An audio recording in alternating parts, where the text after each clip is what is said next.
Des pas résonnèrent derrière lui. Le cœur battant la chamade, il bondit vers la statue imposante, de ses doigts cherchant la crevasse dissimulée. Le temps pressait. Il l'enfonça au moment où les cris se rapprochaient. Il respira profondément, son cœur comme un tambour. Puis il courut, disparaissant dans l'obscurité, laissant son secret enfoui dans la pierre, en attente d'être découvert.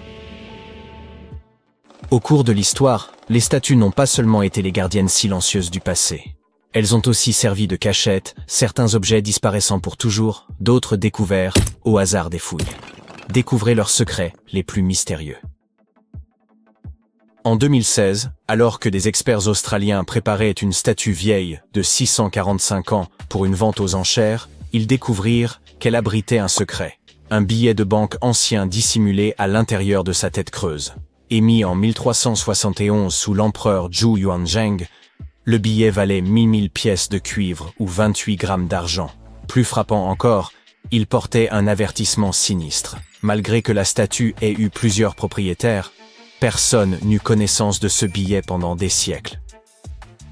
Rare vestige d'une époque où la monnaie en papier était encore une nouveauté, ce billet fut rapidement mis aux enchères, poursuivant son voyage à travers le temps dans le monde moderne. Les statues sont devenues plus que de simples symboles. Elles étaient à présent les gardiennes et conservatrices de l'histoire, et parfois même des outils salvateurs. En 2017, des experts en restauration qui travaillaient sur une statue du XVIIIe siècle en Espagne firent une découverte remarquable. Dissimulées dans l'intérieur creux de la statue se trouvaient 2 lettres écrites en 1777, offrant un aperçu de la vie quotidienne, des coutumes locales et de l'économie de l'époque. De manière similaire, en 2023, lors de rénovation à l'Académie militaire des États-Unis à West Point, une boîte fut découverte à l'intérieur du socle de marbre d'une statue représentant le héros Tadeusz Kościuszko. Placée là il y a presque 200 ans, cette capsule temporelle nous offre un lien tangible avec le passé riche en histoire de l'institution. Le mystère entourant les statues et leur potentiel à dissimuler des secrets s'étend à certains des monuments les plus emblématiques du monde. Peu d'endroits sont aussi enveloppés de mystères que le Grand Sphinx de Gizeh. Pendant des siècles, archéologues, historiens et explorateurs ont spéculé sur ce qui pourrait être caché sous sa massive silhouette de calcaire. Certaines personnes pensaient que le Sphinx dissimulait la légendaire salle des archives, une hypothétique bibliothèque contenant un savoir ancien, peut-être même la sagesse perdue de l'Atlantide. Ces dernières années, les avancées technologiques des radars à pénétration de sol ont révélé des cavités sous le Sphinx, amenant de nombreux experts à croire que la statue pourrait cacher des chambres ou des passages encore inconnus, certains éventuellement liés à des tombes royales ou à des structures souterraines. L'existence potentielle de chambres cachées sous le Sphinx captive notre imagination depuis des générations. Mais ce qui est peut-être encore plus intriguant, c'est le travail récent, effectué par des chercheurs de l'Université de New York, qui ont étudié les forces environnementales qui ont façonné le Sphinx. Après avoir modélisé l'impact des vents anciens, les chercheurs ont pu conclure que le Sphinx avait été initialement formé par une érosion naturelle, avant que les humains ne perfectionnent davantage sa forme. De telles révélations ouvrent de nouvelles voies pour comprendre la fonction du monument, ainsi que l'importance culturelle et spirituelle qu'il détenait à l'époque. Les anciens Égyptiens vénéraient Sobek, le dieu à tête de crocodile représentant la puissance et le Nil, et momifiaient souvent des crocodiles pour lui rendre hommage. Ces créatures étaient déplacées dans des temples ou des tombes en tant qu'offrande aux dieux ou pour garantir un passage sûr vers l'au-delà. Récemment, un groupe de chercheurs s'est lancé dans une étude intéressante sur un crocodile momifié par les embaumeurs égyptiens. Ils ont utilisé un scanner qui leur a révélé toutes sortes de détails fascinants sur la façon dont ce crocodile avait vécu et ce qui était arrivé à son corps par la suite. Pour les anciens Égyptiens, les animaux n'étaient pas simplement des compagnons domestiqués. Ils jouaient un rôle majeur dans leurs rituels, servant de passerelle entre les humains et les dieux. Les faucons, par exemple, étaient associés à Horus, la divinité solaire, car leur vol les rapprochait du soleil. Les chats étaient liés à Bastet, déesse mère féroce et protectrice. Les crocodiles étaient parmi les animaux que l'on momifiait le plus souvent. On considérait ces reptiles comme des symboles de Sobek, le seigneur du Nil, dont la présence annonçait la crue annuelle qui apporterait l'eau et le sol fertile nécessaires à l'agriculture. Dans le passé, l'étude de tels artefacts risquait souvent d'endommager la momie, mais grâce aux techniques d'imagerie moderne, les chercheurs ont pu examiner le crocodile sans l'abîmer. Les radiographies et les scanners ont révélé que le système digestif du crocodile était rempli de petites pierres appelées gastrolites, que les crocodiles ingèrent souvent pour faciliter leur digestion et maintenir leur flottabilité. Au milieu de ces pierres, ils ont aussi trouvé un hameçon en métal et un poisson. Cela suggère que ces grands crocodiles momifiés étaient capturés dans la nature à l'aide d'hameçons et de poissons. Cela correspond à ce que les historiens grecs anciens ont écrit sur la vie en Égypte. Enfin, presque. Les Grecs croyaient que les Égyptiens utilisaient des porcs pour attirer les crocodiles. Ainsi, comme vous l'avez remarqué, les chercheurs et les archéologues utilisent des technologies de pointe et un travail pratique minutieux pour découvrir les secrets des civilisations anciennes. Le processus commence par des relevés utilisant des radars à pénétration de sol et la numérisation 3D pour détecter des chambres cachées, des tunnels ou des anomalies sous la surface. Une fois un site prometteur identifié, une excavation soigneuse commence. Les couches de sol et de débris sont retirées lentement, afin que rien ne soit endommagé ou perdu. Une exposition au Rijksmuseum à Amsterdam présente une remarquable statue tibétaine du XVe siècle, en cuivre doré, de Guya Samaja Akshobhya. Cette figure, qui symbolise l'unité des forces opposées et un état supérieur d'éveil spirituel, était auparavant inconnue de la collection du musée. Une étude récente de cette statue a révélé des reliques et des parchemins cachés à l'intérieur de sa structure creuse, offrant des perspectives profondes sur les pratiques religieuses de l'époque. L'exposition présente plus de 75 chefs-d'œuvre d'Asie, parmi lesquels la statue récemment acquise de Guya Samaja Akshobhya, et met en lumière le savoir-faire complexe et la signification spirituelle enracinée dans de tels artefacts. Au cœur de Vérone, un secret était caché depuis des décennies à l'intérieur de la statue en bronze de Juliette. Sculptée en 1969, elle est devenue un symbole de l'amour, et de nombreux visiteurs viennent la toucher en quête de romance et de chance. Mais sous sa surface polie, Juliette cachait quelque chose d'extraordinaire. Au fil du temps, ses caresses ont formé de minuscules fissures dans sa surface. Les amoureux du monde entier glissèrent des lettres à l'intérieur de ces fissures, des confessions, des supplications désespérées, des promesses éternelles. Certains y jetaient des clés, scellant leur amour, avec des cadenas devenus alors impossibles à ouvrir. En 2014, des experts en restauration ont fait une découverte surprenante. Alors qu'ils travaillaient à réparer la statue, ces centaines de déclarations d'amour et de clés rouillées ont été mises au jour. Tous ces vœux oubliés enfermés dans le corps de Juliette. Les statues servent souvent de symbole pour le pouvoir et la force. Cependant, ces derniers temps, les statues ont également été utilisées pour transmettre des messages aux générations futures. Le concept de capsule temporelle, un objet ou une collection d'objets placés dans un conteneur scellé puis enterré ou caché pour être découvert plus tard, a une longue histoire. Et à l'époque moderne, les statues étaient parfaites pour servir de capsules. Elles permettaient aux gens de communiquer avec les générations futures d'une manière très concrète. En 2014, alors que des ouvriers retiraient avec précaution un lion doré au sommet de l'ancienne maison d'État de Boston pour une restauration, ils ont fait une découverte surprenante. Quelque chose cliquetait à l'intérieur de sa tête creuse. Un article du Boston Globe de 1901 mentionne une capsule temporelle cachée. Mais au fil des ans, l'histoire a été oubliée. Puis, un descendant du sculpteur a découvert une lettre et a appris la vérité. À l'intérieur de la tête du lion se trouvaient des journaux, des photographies, des autographes et des lettres appartenant à un passé lointain, des messages scellés pendant plus d'un siècle. Lorsque la capsule fut ouverte, c'était comme si l'histoire elle-même retenait son souffle. Les autorités ont prévu de poursuivre cette tradition en ajoutant des artefacts modernes avant de refermer la tête creuse du lion afin que ses trésors soient redécouverts au XXIe siècle. Nous ne savons pas si elles l'ont réellement fait, cependant. Les progrès des technologies d'imagerie ont permis aux chercheurs de dévoiler des détails cachés dans des sculptures célèbres sans les endommager. En 2014, des experts en restauration au Mexique ont fait une découverte en examinant une statue en bois vieille de 300 ans. De véritables dents humaines étaient cachées sous son visage serein. Cette révélation n'a pas été faite par la fouille, mais par la technologie.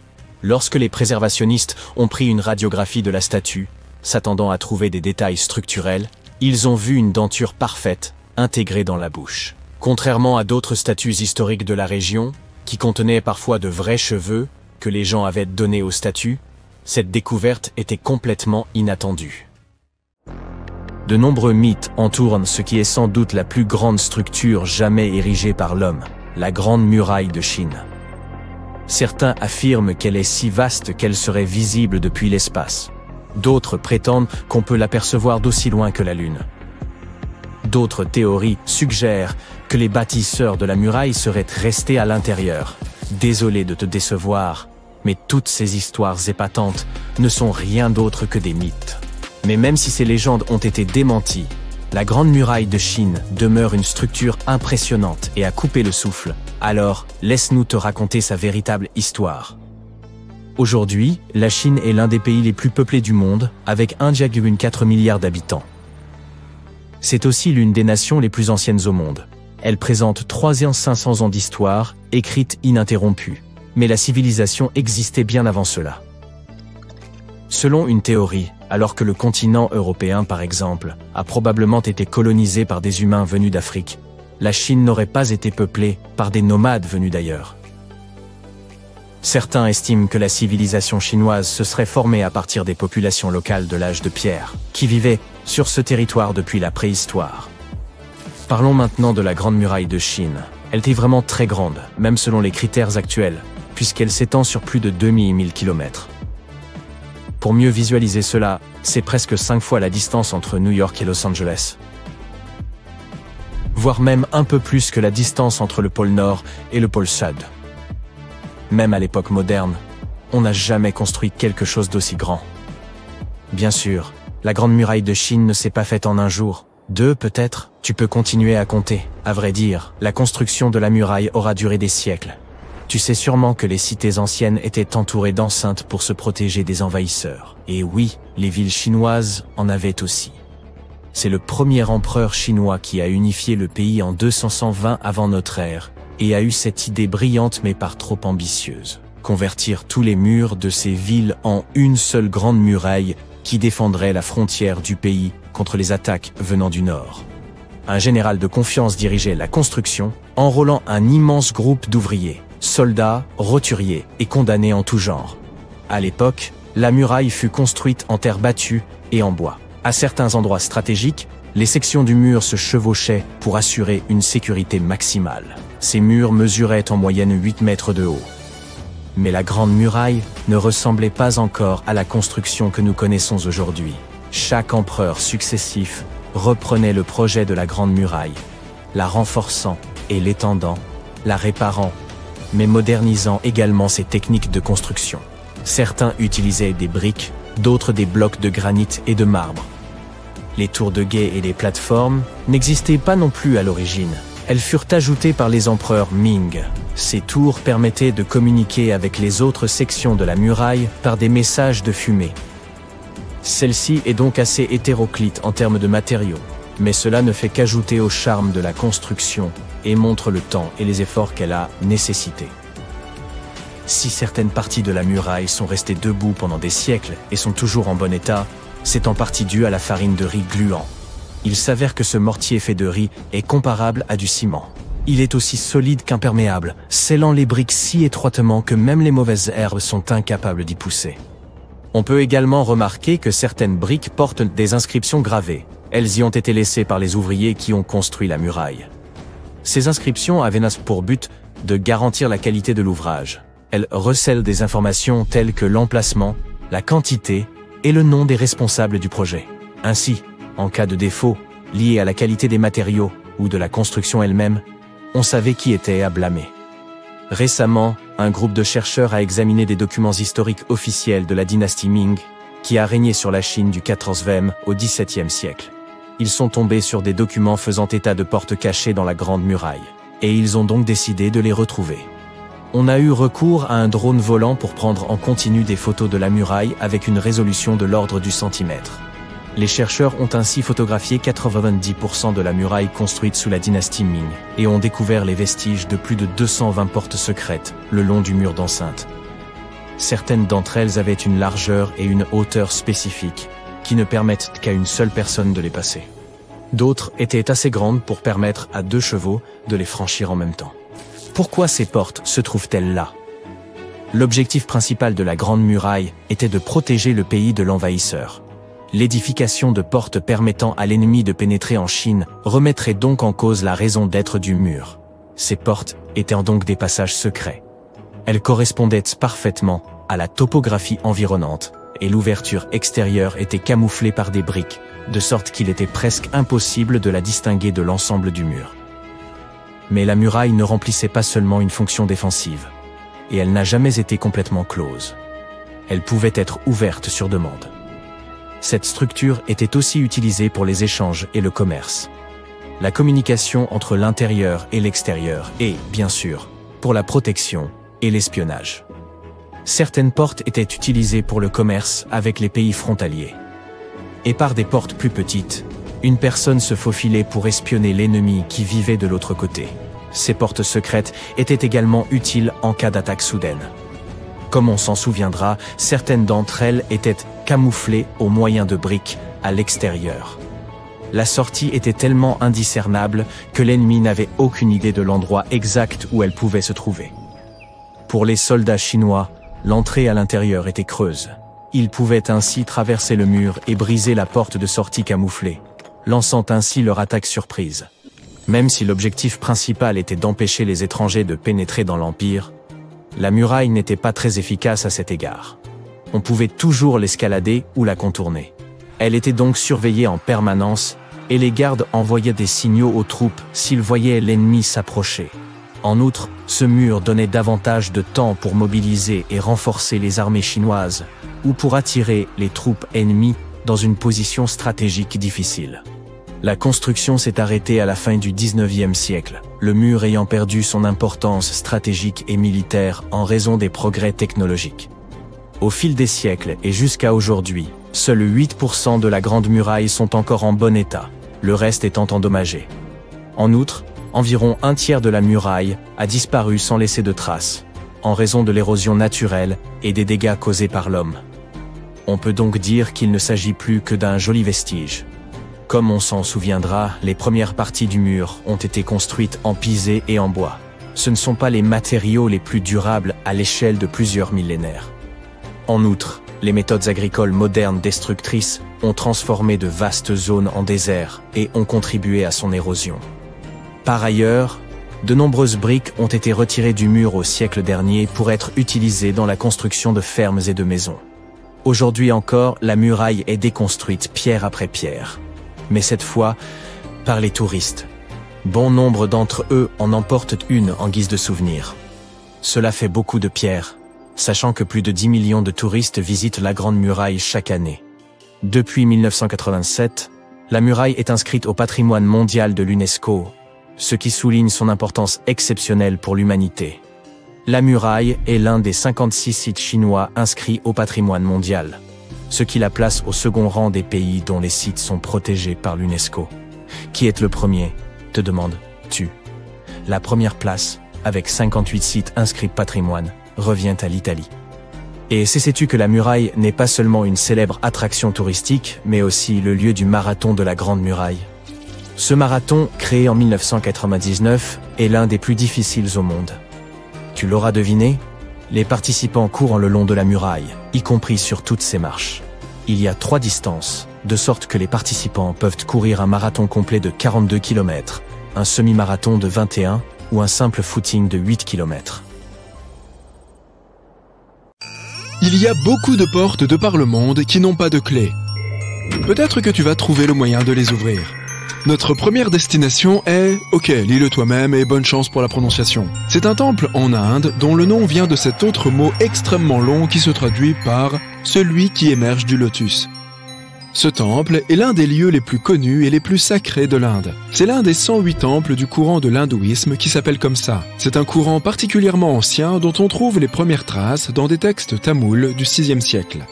On en revient à notre époque. En 2011, suite à une plainte, la Cour suprême indienne a décidé de recenser les objets de valeur conservés dans le temple parce qu'ils avaient été informés que l'endroit pouvait avoir été abusivement exploité. Pour ce faire, ils ont dû ouvrir toutes ces portes qui étaient restées fermées pendant des siècles. La commission a ainsi découvert 6 gigantesques caveaux secrets dans lesquels étaient cachés d'inestimables trésors. En ouvrant ces caveaux, la commission a découvert des statuettes en or, des colliers et des pièces pour une valeur totale d'au moins 23 milliards d'euros. Les officiers ont aussi découvert des costumes de cérémonie, des noix de coco en or incrustées de bijoux et de gros diamants. Quand je dis gros diamants, c'est que c'est vraiment des gros diamants. Certaines de ces pierres précieuses atteignent les 110 carats. Pour te donner une idée, une petite statuette en or de cette collection a une valeur estimée d'environ 31 millions d'euros. Après cette découverte digne d'un conte des mille et une nuits, le temple s'est équipé de détecteurs de métaux, de caméras et d'autres appareils de sécurité avant l'arrivée des premiers visiteurs. Le temple est maintenant encerclé par plein d'agents de sécurité. Mais est-ce qu'il protège le trésor ou est-ce qu'il y a quelque chose d'encore plus mystérieux dans ce temple? Il y a 6 caveaux dans le temple. C'est là que le trésor est entreposé. Ces caveaux ont des noms de A à F. Mais le comité de recherche n'a ouvert que 5 des 6 caveaux avec beaucoup de difficultés. Le plus bizarre, c'est que, malgré tous les efforts ayant impliqué l'utilisation des technologies les plus récentes, le caveau B n'a pas pu être ouvert. 2 cobras sont sculptés sur la porte et sont là pour t'accueillir. Cette porte fait office de portail. Tu peux aisément le voir, comme pour les portes qui mènent aux autres caveaux. Surprise! Les experts ont découvert 2 autres portes derrière la première. La deuxième porte est en bois et la troisième en fer. Étonnamment, la dernière porte est verrouillée et ne présente aucune caractéristique d'une porte. Pas de charnière, de poignée, de verrou, ni quoi que ce soit d'autre. Personne ne sait ce qui se cache dans le caveau B. Ceux qui croient en des forces occultes considèrent qu'ouvrir cette porte contre sa volonté libérerait d'innommables forces sur le monde. D'autres considèrent que la porte du caveau B conduit vers un tunnel. On ne sait pas si c'est lié à ces croyances, mais la Cour suprême indienne déconseille l'ouverture des portes du caveau B. En 2010, David Crespi, un ingénieur français qui visitait le Machu Picchu, a découvert une porte étrange dans un des bâtiments principaux. La porte se trouvait dans un passage étroit très peu fréquenté par les touristes et les archéologues. David a pensé qu'il s'agissait d'une porte d'entrée qui avait été scellée par les Incas pour une raison inconnue. Il a immédiatement contacté les archéologues et les autorités, qui lui ont promis qu'il commencerait à enquêter au plus tôt et qu'il lui donnerait des nouvelles sur sa découverte. Les mois ont passé, mais il n'a reçu aucune nouvelle. Il n'a reçu aucune réponse à ses appels et ses emails. En 2011, il tombe sur un article sur le Pérou écrit par Thierry Jamin. David le contacte immédiatement et l'informe de sa découverte. Par la suite, Jamin et d'autres archéologues se rendent au Machu Picchu pour mener l'enquête sur la porte secrète. Ils en ont conclu qu'il s'agissait bien d'une porte d'entrée scellée par les Incas. Les chercheurs ont confirmé la découverte de 2 entrées situées derrière la fameuse porte. Ils ont aussi reproduit une image 3D d'une rampe d'escalier conduisant vers la pièce principale et une autre chambre. L'analyse révèle quelques cavités parmi lesquelles se trouve une grande pièce quadrangulaire. En outre, les géoradars ont aussi détecté des métaux qui pourraient correspondre à des objets en or ou en argent. Jamin et son équipe pensent qu'il s'agit peut-être d'une pièce datant d'une période préhispanique. Ils pensent que les Incas ont scellé la porte afin de cacher quelque chose d'important. Peut-être s'agit-il d'un énorme trésor ou autre chose de tout aussi important. Jamin a affirmé que la découverte de cette chambre pourrait être la première étape de la découverte d'un mausolée. Jamin soumet une demande officielle au gouvernement péruvien afin d'obtenir l'autorisation d'ouvrir la pièce. Pourtant, ni sa demande, ni les demandes d'autres archéologues n'ont été approuvées jusqu'à maintenant. Les autorités considèrent que l'ouverture de cette porte pourrait causer des dégâts à d'autres aires du site archéologique. Pourtant, la caméra endoscopique a confirmé l'hypothèse que les blocs de pierre de l'entrée ne font que bloquer le passage et ne sont pas des éléments structurels utiles au bâtiment. Le troisième mystère se situe à Gizeh, en Égypte. Des explorateurs ont découvert 2 portes secrètes dans la pyramide de Khéops. Il y a 2 tunnels d'environ 20 cm de large qui partent des murs nord et sud de la chambre de la reine. Mais ces tunnels sont fermés avant de déboucher sur l'extérieur de la pyramide. Alors, où peuvent-ils bien conduire? Personne ne sait exactement à quoi servent ces tunnels. Certains archéologues pensent que ces portes cachent l'entrée à des chambres encore inexplorées. L'égyptologue Zahi a raconté la découverte de ces portes. Un robot conçu spécialement pour l'expédition a été envoyé dans ces couloirs partant de la chambre de la reine pour comprendre ce qui s'y trouvait. Les chercheurs ont branché une caméra à ce robot. La vidéo montre que derrière la porte en pierre se trouve une autre porte close. Les archéologues étaient stupéfaits d'avoir découvert une porte au lieu d'une impasse. La structure de la porte en pierre cache parfaitement les autres portes. Selon les experts, il s'agit d'une prouesse d'ingénierie. Il est impossible d'atteindre la porte car elle se situe derrière un bloc de pierre géant. Mais les archéologues sont en train de chercher une façon d'y parvenir sans endommager la structure. Ces nouvelles découvertes n'ont fait que confondre encore plus les archéologues au lieu d'apporter des réponses à leurs questions. Dernière étape de notre voyage, le Taj Mahal, le palais de l'amour. L'empereur moghol Shah Jahan a fait construire ce mausolée à la mémoire de sa femme bien-aimée, Mumtaz Mahal. La quantité de portes du Taj Mahal est si importante que cette vidéo durerait des jours si on commençait à parler de toutes les pièces scellées du palais. Selon les experts, si l'on ouvrait ces portes maintenant, des centaines d'années après leur fermeture définitive, on se retrouverait à devoir faire face à des exhalations de monoxyde de carbone. Et si ce gaz entrait en contact avec le marbre, il se transformerait en carbonate de calcium, ce qui pourrait fissurer les minarets du Taj Mahal. Une légende dit que l'ouverture de ces portes libérerait une terrible malédiction emprisonnée dans les chambres souterraines du mausolée.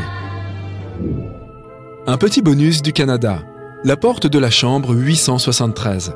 C'est une chambre du Fairmont Banff Springs Hotel, ouvert en 1888. Voici l'histoire. Il y a des dizaines d'années, un crime a été commis dans cette chambre.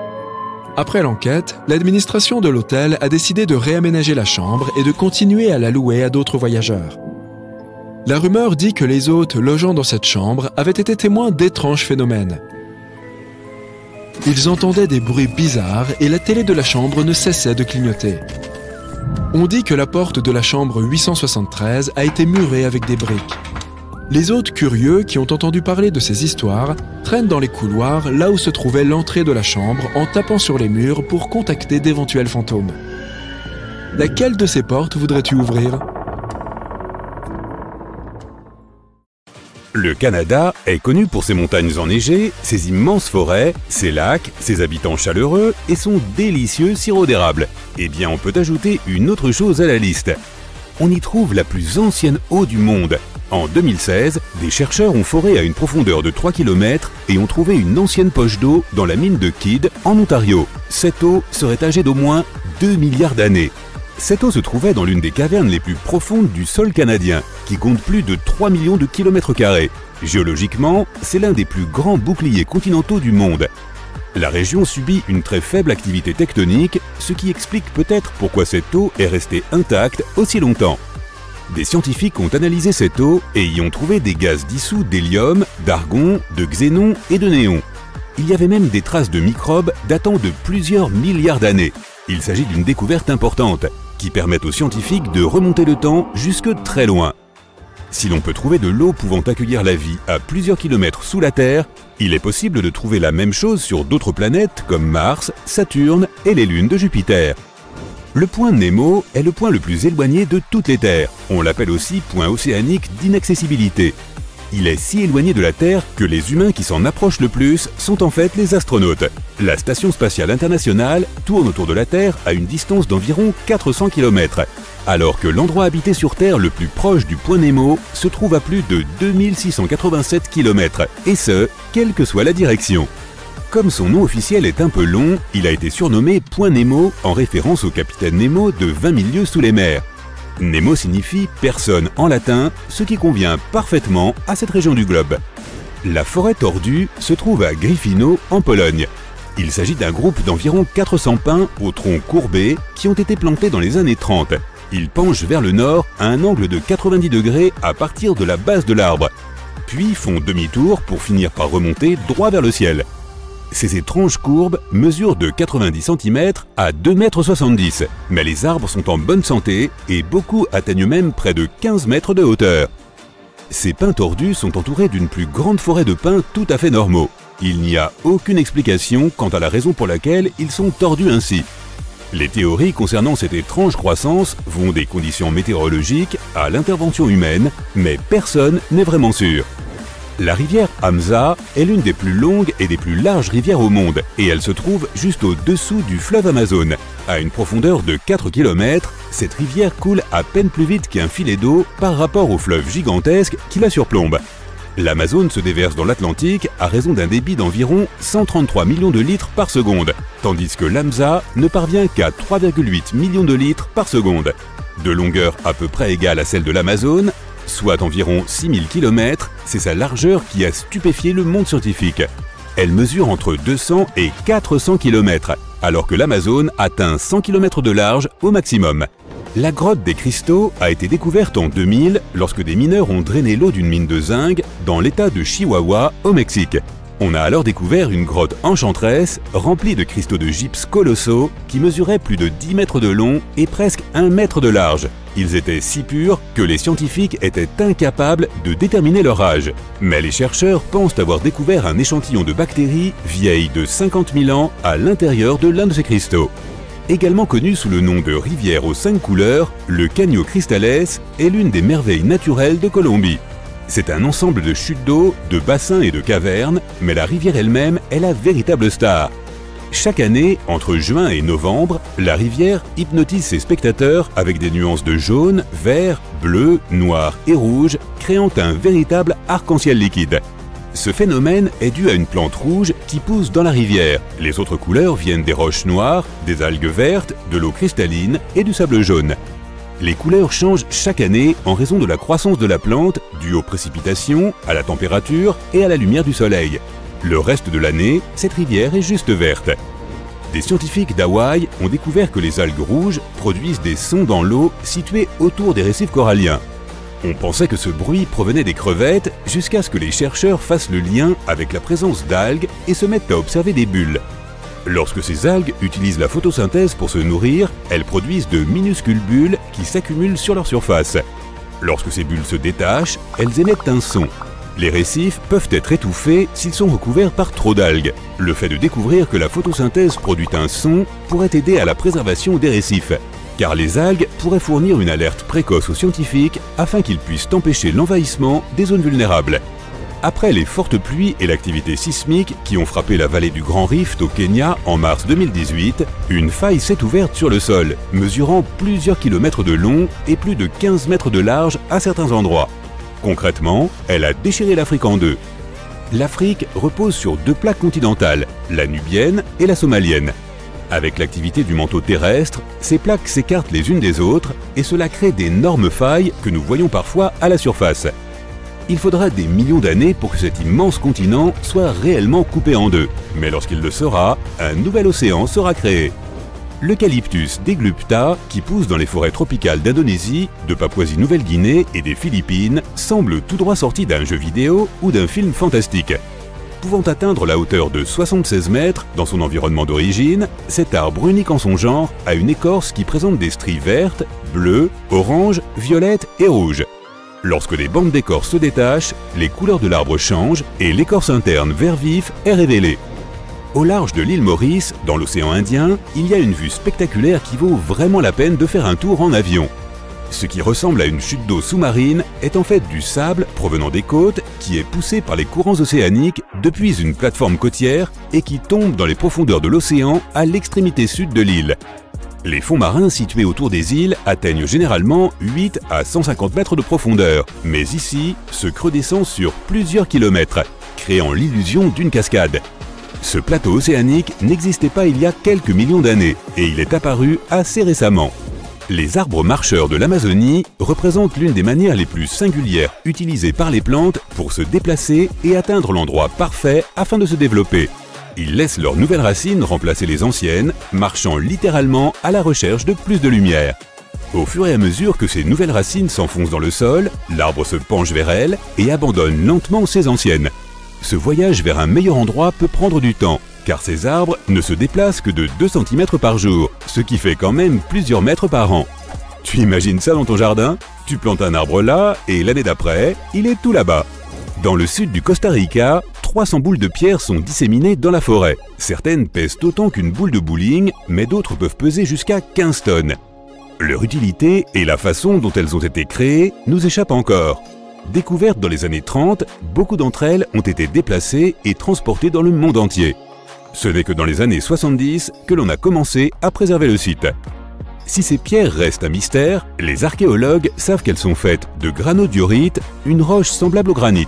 Si elles ont été sculptées par une quelconque civilisation, leur forme sphérique quasi parfaite a dû être obtenue par burinage au moyen de petites pierres.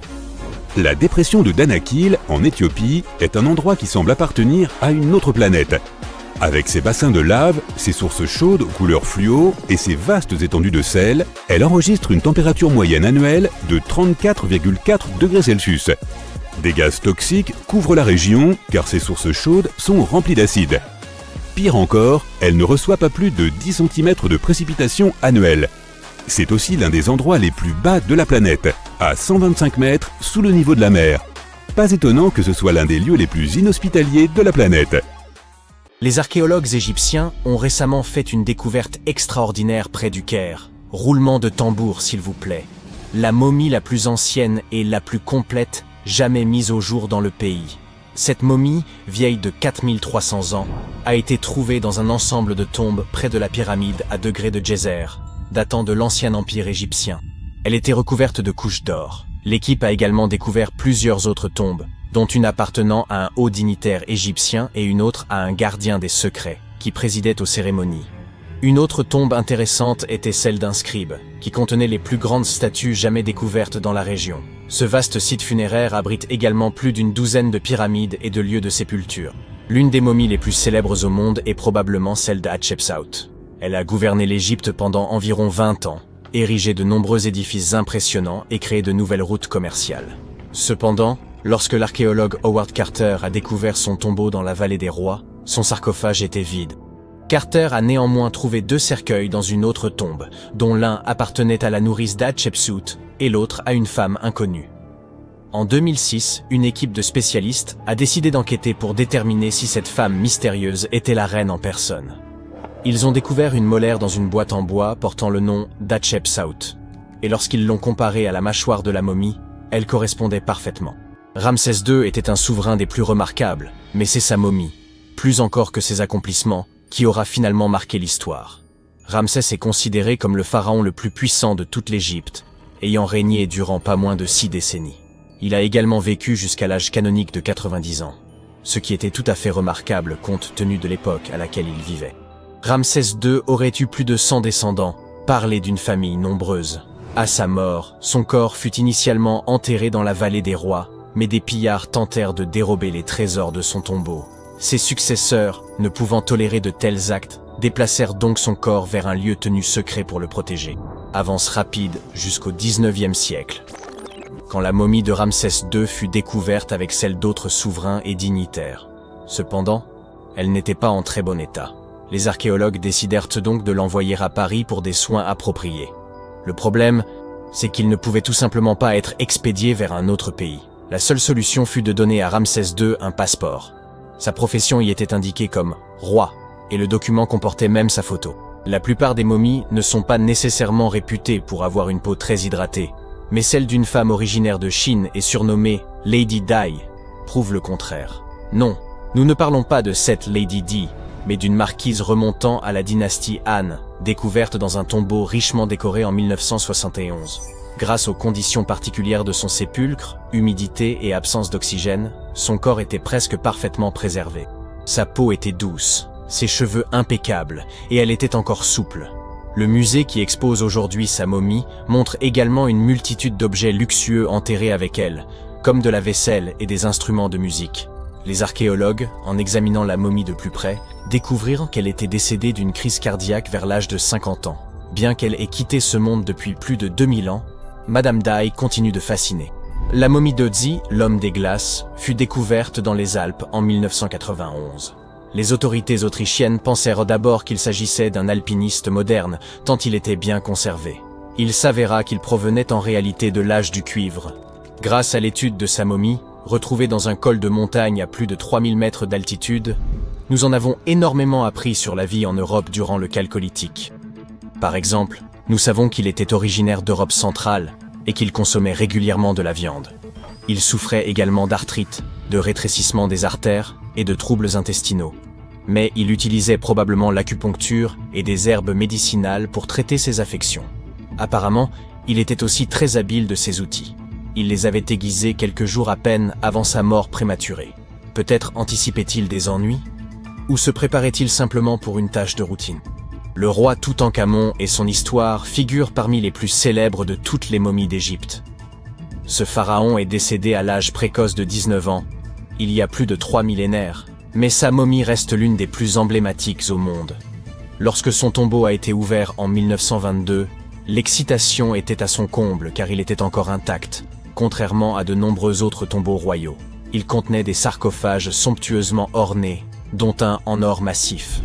Non seulement le tombeau de Toutankhamon nous a offert un aperçu de l'histoire de l'Égypte ancienne, mais sa momie nous a également beaucoup appris sur l'époque dans laquelle il vivait. L'analyse de son ADN a permis d'identifier ses parents et a révélé que le pharaon souffrait d'une rare maladie osseuse qui aurait pu le rendre invalide. Ginger est probablement l'une des momies les plus fascinantes dont vous entendrez jamais parler. Il ressemble à un voyageur temporel venu d'il y a 5000 ans, arborant encore ses cheveux dorés et ses ongles parfaitement préservés. Ginger a été découvert en Égypte et est considéré comme le corps momifié le plus ancien jamais découvert.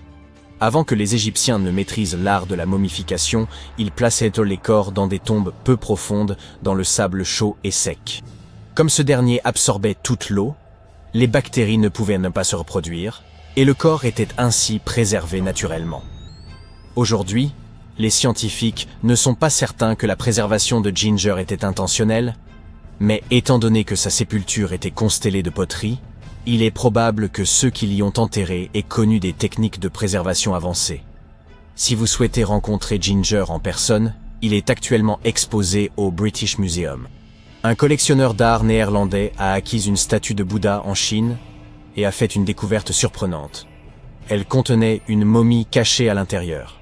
Hélas, le corps était trop fragile pour être déplacé. Il a donc fallu le laisser sur place. La partie la plus impressionnante est que cette momie a plus de 1000 ans et qu'elle avait été exposée pendant 200 ans avant d'être enfermée dans cette statue. Lorsqu'ils en ont effectué la tomographie, les scientifiques ont découvert que la momie était remplie de morceaux de papier couverts d'écriture. Les experts pensent qu'il aurait pratiqué l'automomification, un processus radical impliquant un régime alimentaire particulier et un thé qui rend le corps moins susceptible aux bactéries. Seules quelques personnes pouvaient accomplir ce rituel, et celles qui y parvenaient étaient profondément respectées. Peu de reines égyptiennes ont autant intrigué les scientifiques et les historiens que la sublime Néfertiti. Si l'on en croit ses effigies, elle était renommée pour son cou élancé, ses grands yeux et ses pommettes saillantes. Son nom se traduit d'ailleurs par « La belle est venue ». Si ça ce n'est pas de la prédestination. Bien qu'elle ne fût pas pharaon elle-même, Néfertiti a tout de même réussi à laisser une empreinte durable. Les archives suggèrent qu'en tant qu'épouse royale, elle était extrêmement influente. En raison de son pouvoir, elle était certes admirée, mais s'était également fait de nombreux ennemis tout au long de sa vie. Elle était également liée à Toutankhamon, mais pas par le sang. Il s'agissait de sa belle-mère. Jusqu'à présent, sa momie n'a toujours pas été identifiée, mais cela pourrait bientôt changer. Un égyptologue, qui a fouillé des tombes dans la vallée des rois, a découvert 2 momies qu'il pense être celles de Néfertiti et de sa fille. Selon les spécialistes, nous pourrions bientôt obtenir une réponse définitive quant à l'identité de ces 2 dépouilles. Si l'une d'elles s'avère être Néfertiti, nous pourrions être en présence d'une découverte majeure. L'analyse ADN et la tomographie de la momie pourraient nous offrir l'image la plus complète et précise de la reine que nous ayons jamais vue. Il est incroyable de penser que nous n'avons fait qu'effleurer la surface de ce qui se cache en dessous de l'Égypte moderne.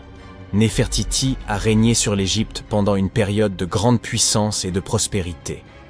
Mais est malheureusement décédée au cours d'une période de troubles qui ont conduit à la perte de son site funéraire. Qui peut vraiment prédire où elle se trouve aujourd'hui? C'était le 10 avril 1912. Richard venait de partir de Southampton en Angleterre à bord du navire le plus célèbre de l'époque, surnommé l'Insubmersible. Comme il venait d'assister à une quasi-collision avec le SS City of New York, il décida d'écrire à sa femme pour lui raconter cet incident effrayant. « Ma très chère Sal, nous nous en sommes sortis hier après beaucoup de difficultés. » Il était loin de se douter qu'à peine 4 jours plus tard, Sa plume et le bateau sur lequel il se trouvait seraient perdus à jamais au fond de l'océan Atlantique Nord. Était-ce là une sorte de mauvais présage? Richard a-t-il pressenti ce qui allait se passer à bord? Au cas où tu ne l'aurais pas encore compris, Monsieur Richard Geddes était à bord du Titanic le jour où il a écrit cette lettre à sa femme. Le 14 avril 1912, le navire semblait perdu à jamais. Avec lui, de nombreux secrets et trésors se sont déposés au fond de l'océan. Il a fallu attendre 1985 pour que l'épave du Titanic soit enfin redécouverte grâce à une technologie sonar de pointe. Depuis, les scientifiques ont réussi à récupérer des milliers d'objets dans le bateau naufragé et un grand nombre d'entre eux ont été exposés ou vendus aux enchères. Par exemple, des bijoux, un gilet de sauvetage, un menu de restaurant du navire et même un morceau de moquette d'une cabine de première classe. Tous ces objets ont captivé l'attention du public, comme les diverses histoires des personnes à bord. Les scientifiques ont même cherché à remonter entièrement le Titanic afin de l'étudier convenablement et faire en sorte qu'il ne s'abîme pas davantage. Certains ont suggéré de remplir l'épave de balles de ping-pong pour qu'elle flotte jusqu'à la surface, et d'autres ont même envisagé d'injecter 180 000 tonnes de vaseline dans sa carcasse. Une autre stratégie envisagée consistait à utiliser quelques 450 000 tonnes d'azote liquide afin de piéger le vaisseau dans une sorte d'iceberg artificiel qui le ferait alors remonter par lui-même jusqu'à la surface. Mais toutes ces stratégies ont finalement dû être abandonnées, l'épave étant bien trop fragile pour être récupérée ainsi. Le Titanic est peut-être l'un des navires naufragés les plus intéressants. En tout cas, le plus célèbre. Mais les plongeurs en eau profonde ont encore beaucoup d'autres histoires à nous rapporter. Il arrive que parfois des avions se retrouvent au fond de l'océan. Des plongeurs qui exploraient les environs de l'île d'Oahu, dans l'archipel de Hawaï, sont tombés sur l'épave d'un avion F-4U Corsair. Il semble qu'il se soit écrasé dans l'océan en 1946 en raison d'un manque de carburant. Si tu pouvais plonger assez profondément, tu pourrais même tomber sur des statues et des objets disparus depuis très longtemps. Par exemple, les vestiges du seul parc archéologique sous-marin du monde au large de la côte de Naples, en Italie. On y trouve les ruines de l'ancienne ville romaine de Bayès. Les statues sous-marines qu'on peut y découvrir sont à couper le souffle, c'est le moins qu'on puisse dire. Dans une tournure plutôt ironique des événements, une partie de l'équipement que nous comptions utiliser pour nous rendre sur la Lune a été perdue au fond de la mer pendant de longues années. Mais comment cela a-t-il bien pu arriver? À partir de la fin des années 60 et jusqu'au début des années 70, de nombreuses fusées Apollo ont été lancées en orbite autour de la Terre et de la Lune. Lorsque le véhicule spatial atteignait une altitude d'environ 61 km, son premier étage, comprenant les moteurs, se séparait du corps principal. On pensait alors que ses composants étaient détruits ou perdus à jamais. Vraiment? En 2012, une équipe de spécialistes a découvert un ensemble de moteurs de fusées à 4 km au large des côtes de la Floride. Après 2 ans de restauration, ils ont été confiés au musée de l'aviation de Seattle qui les expose au public. Peux-tu t'imaginer une ville entière plongée sous l'eau? En 2001, une telle ville a été découverte dans le golfe de Cambay, au large des côtes indiennes. Certains archéologues pensent qu'il s'agit de la plus ancienne ville de l'histoire. Pour comparaison, elle fait presque la taille de Manhattan et est constituée de murs massifs et de grandes places. Les plongeurs ont découvert des fragments de sculptures, des œuvres d'art et même ce qui semblait être d'anciens meubles en bois, vieux de 9500 ans, soit 5000 ans de plus que tout ce qu'on a pu trouver jusqu'ici. Ok, et maintenant, pourquoi pas une rivière sous-marine? Je ne peux même pas imaginer à quoi cela ressemblerait, mais des plongeurs affirment en avoir vu au sud de Tulum, au Mexique. Est-ce réellement possible? Eh bien, pas vraiment. Car le cénote Angelita n'est pas une véritable rivière, mais un type très spécial d'illusion d'optique. Formé par une halocline, c'est-à-dire un nuage de sulfure d'hydrogène présent au fond de cette grotte sous-marine.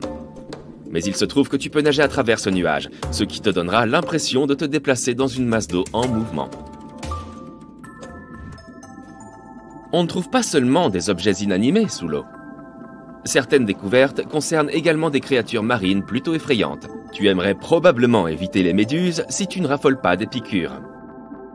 Mais cette méduse géante, également connue sous le nom de méduse à crinière de lion, est la plus grande de son genre d'après ce que nous savons.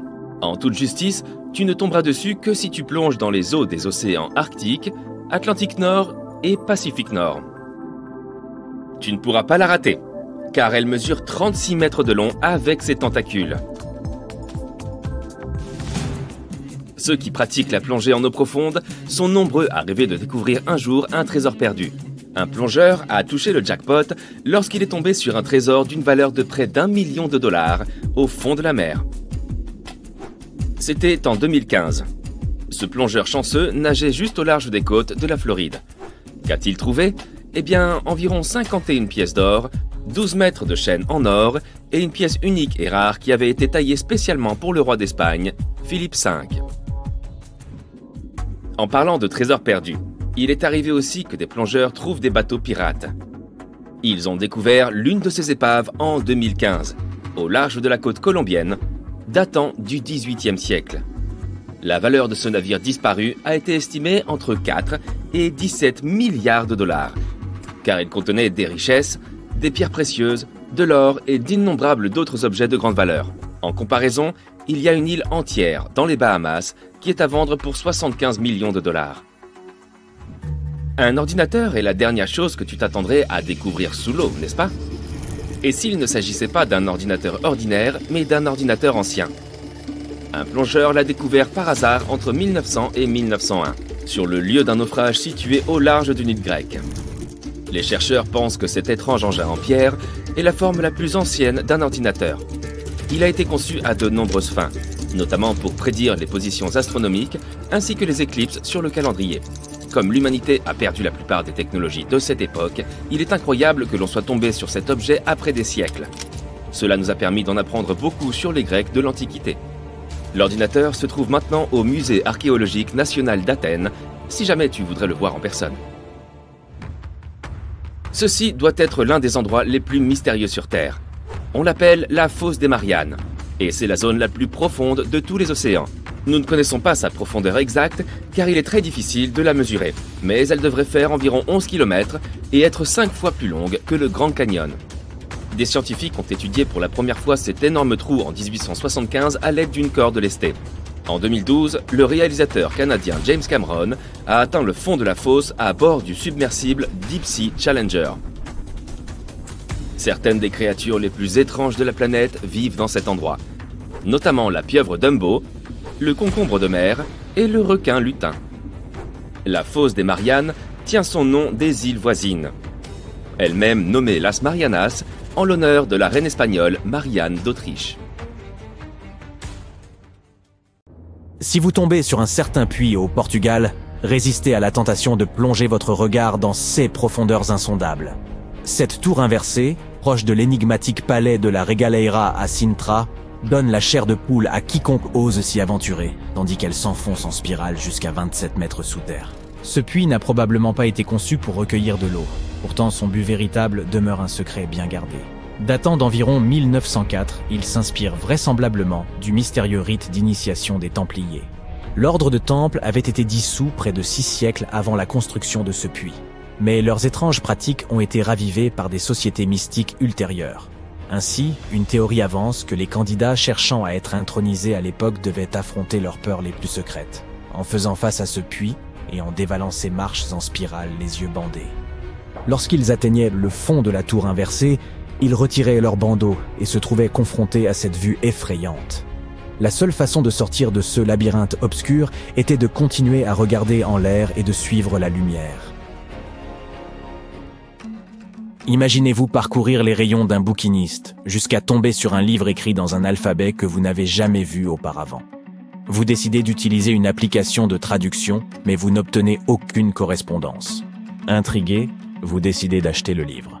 Puis vous le montrez à vos amis et à vos proches, mais personne ne reconnaît cette écriture. Le marchand de livres rares, Wilfried Voynich, a probablement éprouvé la même frustration en 1912 lorsqu'il a acquis ce qui deviendrait plus tard le livre le plus énigmatique au monde. L'œuvre est aujourd'hui connue sous le nom de manuscrit de Voynich et elle est entièrement rédigée dans une langue inconnue que personne n'est encore parvenu à déchiffrer. Les pages de ce codex du XVe siècle sont remplies de croquis botaniques, mais ce ne sont pas des marguerites ou des roses lambda. À vrai dire, elles ne ressemblent à aucune espèce de plante connue. Ce qui rend les choses encore plus insolites, ce sont ces illustrations de constellations inconnues et de femmes nageant dans de l'eau verte. En nous enfonçant davantage dans le domaine des parchemins mystérieux, Nous avons entrepris un voyage en Cisjordanie vers les grottes de Qumran, non loin de la mer Morte. En 1952, une équipe d'archéologues a découvert 2 rouleaux de cuivre fortement oxydés sur le site. Dérouler ces parchemins n'était pas une mince affaire. On a donc décidé de les découper en 23 parties pour les examiner. Imaginez la surprise des archéologues de voir apparaître des mots hébreux comme « or » et « argent ». Mais non, ce n'était pas une facture millénaire, mais plutôt une carte indiquant la cachette d'un trésor estimé à plus d'1 million de dollars. Hélas, ce trésor n'a jamais été retrouvé. Ce n'est pas faute d'avoir essayé toutefois. Mais voyez-vous, l'entreprise n'est pas aussi aisée qu'il n'y paraît. Certains termes du rouleau de cuivre sont extrêmement techniques, et les emplacements géographiques mentionnés demeurent mystérieux. Il existe une dernière possibilité. Peut-être que tout cela n'est qu'une œuvre de fiction, comme une histoire de pirate de l'ancien temps. Les gens parlent souvent du regard presque obsédant de la Joconde, qui semble vous suivre où que vous alliez. Mais voici une petite question. A-t-elle seulement des sourcils? Vous avez bien vu si vous avez répondu non. Et cette absence totale de sourcils ne fait qu'ajouter au mystère de son regard. L'explication la plus courante est que les critères de beauté de l'époque étaient différents, et peut-être que l'épilation des poils au-dessus des yeux était une pratique courante au début du XVIe siècle. Mais si vous regardez d'autres peintures italiennes de cette période, comme la Schiavona ou le portrait d'une jeune inconnue, eh bien voilà, des sourcils. Ainsi, tout le monde n'était pas entièrement satisfait de cette théorie, comme l'ingénieur français Pascal Cotte. Il a passé 3000 heures à scanner la peinture pour voir à travers chacune des couches du chef-d'œuvre de Léonard de Vinci. Il prétend que Mona Lisa avait autrefois des sourcils, mais qu'ils ont disparu au fil des nettoyages et des restaurations. Néanmoins, certains historiens remettent encore ces conclusions en question, ce qui signifie que le style de Mona Lisa demeure un mystère à ce jour. Vous décidez de vous rendre à Rio de Janeiro, et tout le monde vous dit à quel point le mont du pain de sucre est incontournable. Lorsque vous apercevez la montagne de loin, vous réalisez que la pierre présente une cavité. Mais vers midi, elle change d'aspect. L'ombre de la cavité prend alors la forme d'un oiseau, celle d'un ibis pour être précis. Cette apparence n'est pas sans rappeler celle du dieu égyptien Thoth. Comme si les anciens pharaons avaient visité Rio à l'époque et s'étaient trouvés inspirés par ce phénomène naturel. Mais ne c'est probablement qu'une simple coïncidence parmi tant d'autres. Le véritable mystère, cependant, réside dans les eaux qui entourent le pain de sucre. Dans les années 80, l'archéologue Robert Marx a appris des Brésiliens l'existence d'un trésor caché dans la baie de Guanabara. Il a plongé et découvert un certain nombre d'amphores romaines. Vous savez, ces jarres anciennes qu'on trouve partout en Italie. Sa découverte pourrait potentiellement apporter la preuve d'un naufrage romain qui aurait atteint le Brésil près de 17 siècles avant que les Portugais n'y mettent les pieds. Il n'a toutefois pas pu poursuivre ses recherches, et à ce jour, l'idée d'une présence romaine sur la côte brésilienne demeure incertaine. Le véritable emplacement de la tombe de Cléopâtre n'est pas le seul mystère de l'Égypte ancienne. De nombreux secrets sont gravés dans les murs de ces anciennes structures, comme dans le temple funéraire de Séti Ier. Regardez attentivement ce hiéroglyphe et vous remarquerez qu'il ressemble à un hélicoptère moderne. Un coup d'œil à droite et vous verrez une gravure qui s'apparente à un sous-marin. Déroutant, n'est-ce pas? L'explication la plus plausible réside dans les marques successives laissées par les différents pharaons. Lorsqu'un nouveau monarque arrivait au pouvoir, il ajoutait ses propres hiéroglyphes par-dessus ceux d'origine. Mais c'est encore un sujet de débat, car certains égyptologues croient que ces hiéroglyphes mystérieux pourraient représenter une sorte de technologie antique. La même chose s'applique à l'ampoule de Dendera. Cette gravure découverte dans un passage souterrain du temple d'Hathor est sujette à controverse. Certains chercheurs suggèrent qu'elle représenterait simplement le soleil levant, tandis que d'autres l'interprètent comme la preuve de l'existence d'une sorte de système d'éclairage moderne. Et cela ressemble en effet à un tube de Crookes, l'une des premières expériences en matière de décharges électriques. Bien qu'il n'y ait aucune preuve concrète que les anciens Égyptiens aient ou disposaient d'électricité moderne, certains pensent que cette théorie pourrait aider à expliquer pourquoi de nombreuses tombes découvertes jusqu'alors ne présentaient aucun résidu dû à l'utilisation de lampes à huile ou de bougies. On a beaucoup parlé des mystérieuses pyramides d'Égypte, Mais les gens ont tendance à oublier que d'autres structures énigmatiques existaient déjà bien avant elle. Notre prochain arrêt nous emmène en Turquie, le sommet d'une colline connue sous le nom de Göbekli Tepe, près de la ville d'Urfa, recèle un secret ancien. Il présente une vingtaine d'enceintes de pierres circulaires, vieilles de plus de 11 000 ans. Nombre de ces dernières sont adjointes de lourdes colonnes de pierre sculptées en forme de T et ornées d'étranges figures humaines aux mains jointes. La théorie la plus répandue est qu'il s'agirait du temple le plus ancien au monde, probablement utilisé pour des rituels ou des festivités. Mais son plus grand mystère réside dans la manière dont il a été construit. Car ce site existait avant la domestication des animaux ou l'invention d'outils en métal. Ainsi, sa construction a dû être particulièrement difficile et remet en question notre compréhension de l'histoire. J'espère que vous n'avez pas le vertige, car nous sommes sur le point de survoler les lignes de Nazca. Vous avez probablement déjà entendu parler de ces motifs immenses et mystérieux gravés dans une région aride du Pérou.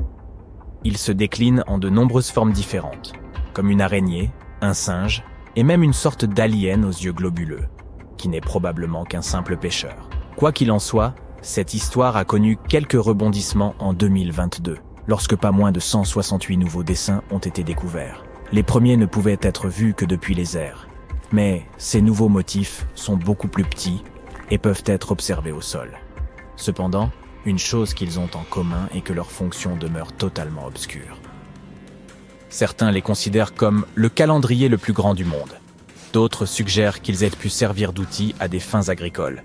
Bien sûr, de nombreuses autres théories ont émergé dans le but de donner du sens aux lignes de Nazca. Mais la vérité est qu'elles restent l'un des plus grands mystères irrésolus de l'histoire. On dit que rien n'est jamais perdu. Et c'est vrai, découvrons des navires figés dans le temps. Le premier est vraiment fascinant. Voici l'épave d'Anticythère. C'est un navire de commerce grec du 1er siècle avant Jésus-Christ. Il est situé sur la côte est de l'île grecque d'Anticythère, au point de convergence des mers Égée et Méditerranée. Environ 2000 ans plus tard, en 1900, un groupe de plongeurs grecs à la recherche d'éponges a découvert l'épave. Ils se rendaient en Tunisie, mais ont été obligés de se mettre à l'abri d'une tempête sur une île voisine. Comme ils ne pouvaient aller nulle part à cause de la tempête, ils ont décidé de chercher des éponges jusqu'à ce que le temps se calme. L'un des plongeurs a découvert l'épave du bateau à une profondeur d'environ 40 mètres. La chasse aux éponges s'est donc transformée en chasse au trésor. Le capitaine du bateau des plongeurs a informé les autorités grecques de leur trouvaille et 2 autres navires ont été envoyés vers l'épave. L'opération de récupération a été couronnée de succès et les artefacts se trouvent désormais au Musée national archéologique d'Athènes. Ils comprennent 3 chevaux en marbre, grandeur nature, des bijoux, des pièces de monnaie et des centaines d'œuvres d'art, dont une statue colossale d'Héraclès de 2 mètres de haut. Parmi ces trésors, l'éphèbe d'Anticythère, une statue en bronze d'un jeune homme, a attiré davantage l'attention que les autres. Car l'éphèbe ne correspond à aucun modèle iconographique familier et il n'existe aucune copie connue de son type. Il tient un objet sphérique dans sa main. Les experts ont émis différentes hypothèses sur l'identité de ce personnage, mais elles ne font pas encore l'objet d'un consensus. Plus de 70 ans plus tard, Jacques-Yves Cousteau et son équipe se sont rendus dans la région et ont récupéré des centaines d'autres artefacts, ainsi que les restes de 4 personnes. Fait intéressant, ils ont aussi découvert un ensemble complexe d'engrenages imbriqués capables de prédire le mouvement du Soleil, de la Lune et de plusieurs planètes. Le mécanisme peut aussi indiquer les heures des éclipses solaires et lunaires des années à l'avance. Cette machine d'Anticythère est donc une espèce de calendrier informatique précoce. Il s'en servait pour planifier des événements importants comme les activités agricoles, les rituels religieux et les Jeux olympiques. Ces artefacts, trouvés dans l'épave d'Anticythère, font partie des découvertes les plus importantes de l'archéologie moderne. Rien que la machine elle-même a changé notre perception des limites de la technologie antique. Ce mécanisme repose sur une conception sophistiquée et a été fabriqué il y a plus de 1000 ans. Même après toutes ces découvertes étonnantes, les experts pensent que le site de l'épave demeure largement inexploré. C'est surtout à cause de son emplacement et de la configuration des fonds marins sur lesquels repose le navire. L'épave est trop profonde pour les plongeurs en scaphandre autonome, mais trop peu profonde pour utiliser un submersible. Une étude réalisée sur le fond marin en 2012 a révélé la présence d'une deuxième épave, environ 245 mètres plus au sud. Il est clair que cette zone a beaucoup à offrir à l'humanité. Mais l'aurions-nous découverte si ces chasseurs d'éponges n'étaient pas allés l'explorer? Les scientifiques ont trouvé une épave en Antarctique au fond de la mer de Weddell 107 ans après son naufrage. Le nom du navire était l'Endurance. C'était le navire perdu de l'explorateur Sir Ernest Shackleton. Les scientifiques qui l'ont trouvé des décennies plus tard affirment qu'il faisait partie des plus grandes épaves perdues de tous les temps. C'est pourquoi ils ont filmé toute la découverte.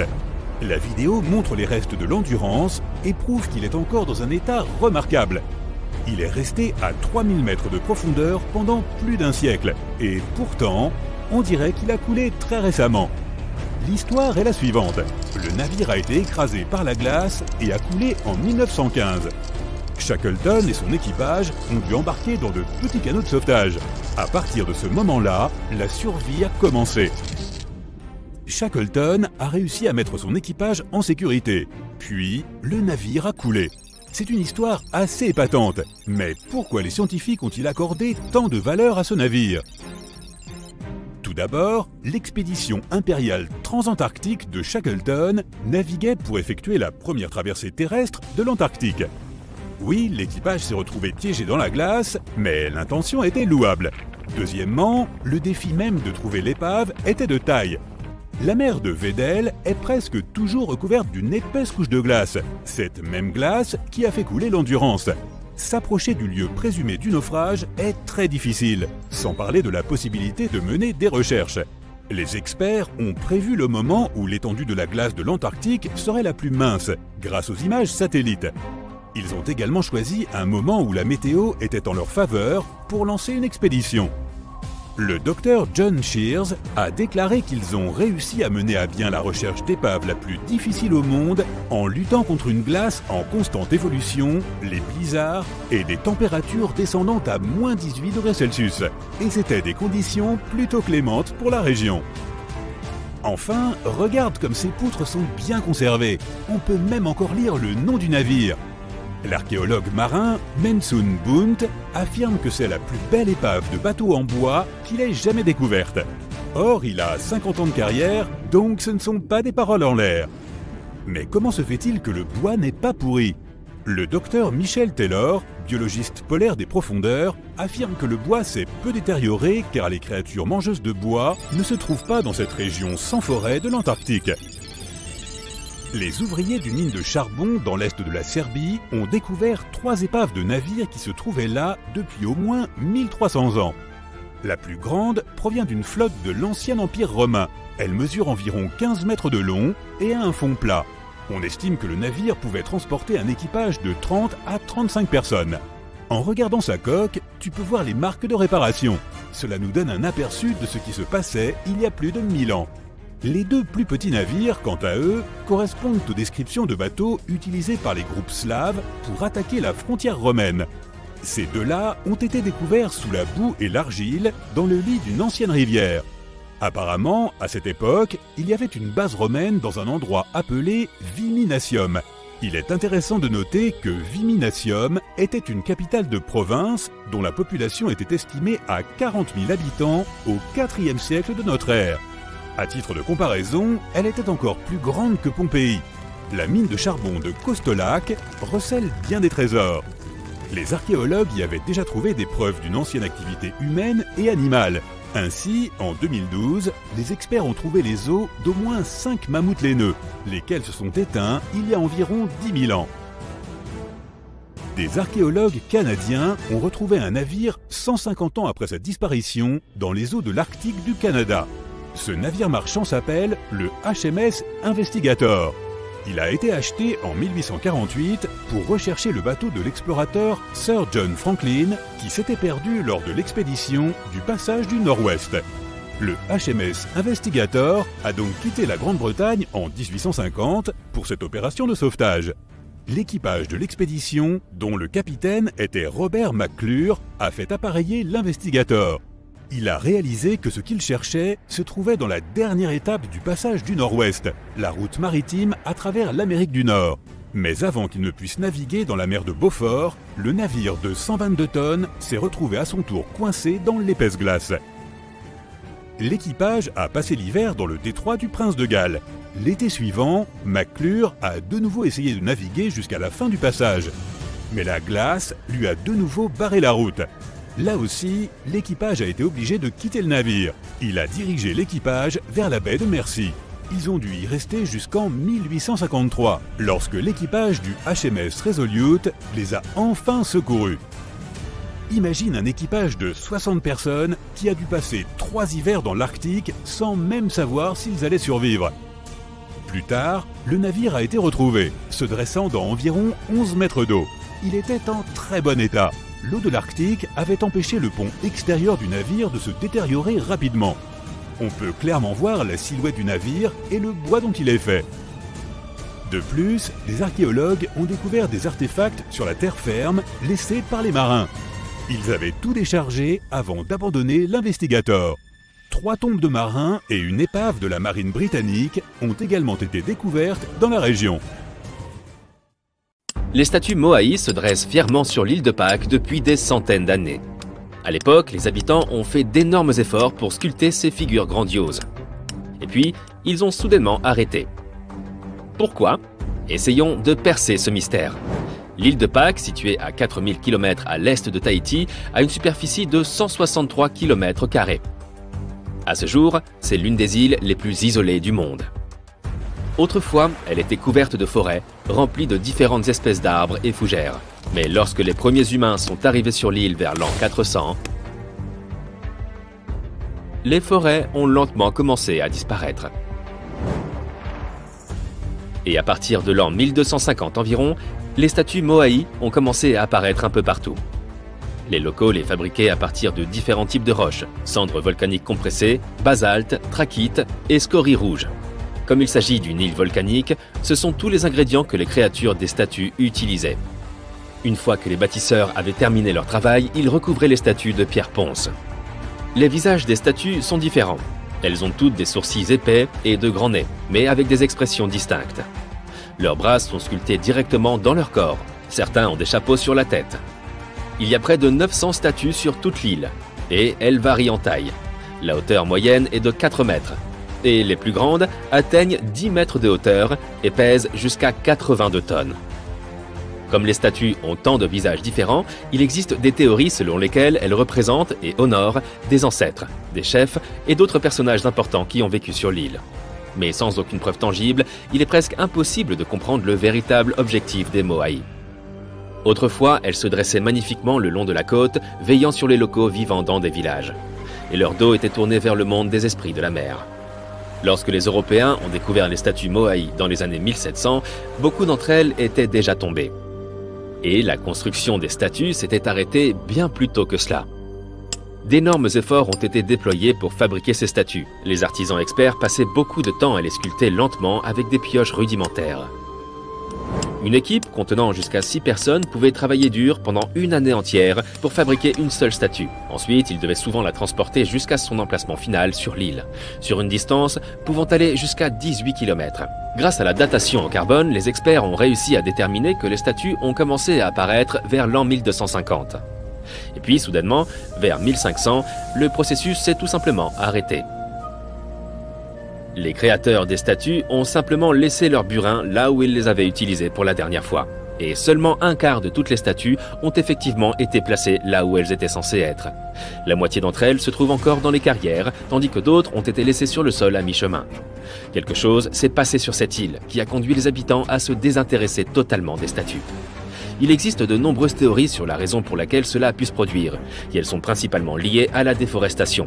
Les habitants de l'île utilisaient peut-être du bois pour déplacer les statues à travers l'île, à l'aide de traîneaux et de cordes, ou de rondins pour faire rouler les statues, ou de radeaux pour les faire flotter. Le bois a fini par s'épuiser. Les arbres de l'île mettaient très longtemps à repousser, et les rongeurs mangeaient la plupart des graines. Les habitants utilisaient le bois à de nombreuses fins. Ils en avaient besoin non seulement pour des choses pratiques, mais aussi pour créer d'autres statues. Une autre raison pour laquelle les habitants de l'île ont pu arrêter de construire les statues pourrait être qu'ils se sont consacrés à d'autres projets. Les rocailles devenaient de plus en plus courantes avec une population croissante. Or, ces rocailles étaient excellentes pour le sol, le gardant au chaud et le fertilisant en même temps. Les insulaires consacraient beaucoup de temps et d'efforts à tailler ces rocailles, et ils n'avaient tout simplement plus assez de temps pour la construction et le déplacement des statues. Une autre théorie suggère que les croyances des locaux ont changé avec le temps. On suppose qu'autrefois, les habitants de l'île voyaient les statues comme un lien avec leurs ancêtres. Mais après un certain temps, les rituels décrivant une démonstration de force et d'endurance sont devenus plus répandus. Et avec ces rituels, les insulaires ont commencé à sculpter des images liées aux oiseaux de mer.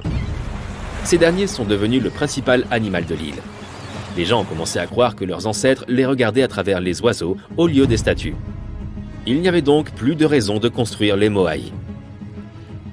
Quel que soit le degré de véracité de ces théories, le principal problème était que la petite île ne pouvait plus supporter une population croissante.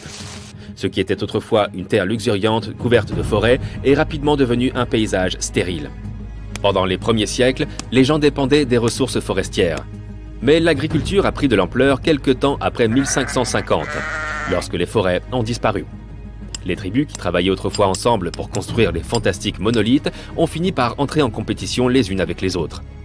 Dans cette lutte pour les terres et les ressources, les statues moai ont été renversées, car les gens voulaient réduire leur importance. Au cours des siècles suivants, toutes les statues ont été renversées, mais pas toujours délibérément. Beaucoup sont tombées naturellement après avoir été négligées pendant si longtemps. Certaines ont même fini dans les eaux de l'océan entourant l'île. Elles y sont restées un certain temps. Mais certaines de ces statues ont connu une deuxième vie. Elles ont été réédifiées, offrant une magnifique expérience aux visiteurs du monde entier.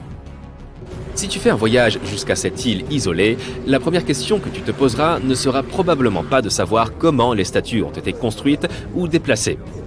Ce sera plutôt comment diable quelqu'un a-t-il pu arriver jusqu'ici en premier lieu. C'était l'un des exploits les plus incroyables qui soient. Les Polynésiens ont sans nul doute fait des choses assez extraordinaires. Dès 1500 avant Jésus-Christ, ce peuple de marins a commencé à explorer le monde. Ils ont utilisé les inventions marines les plus avancées de leur époque. Ils ont traversé l'océan en catamaran et en bateau à balancier, en commençant par l'Asie du Sud-Est et en peuplant de nombreuses autres régions dans le Pacifique.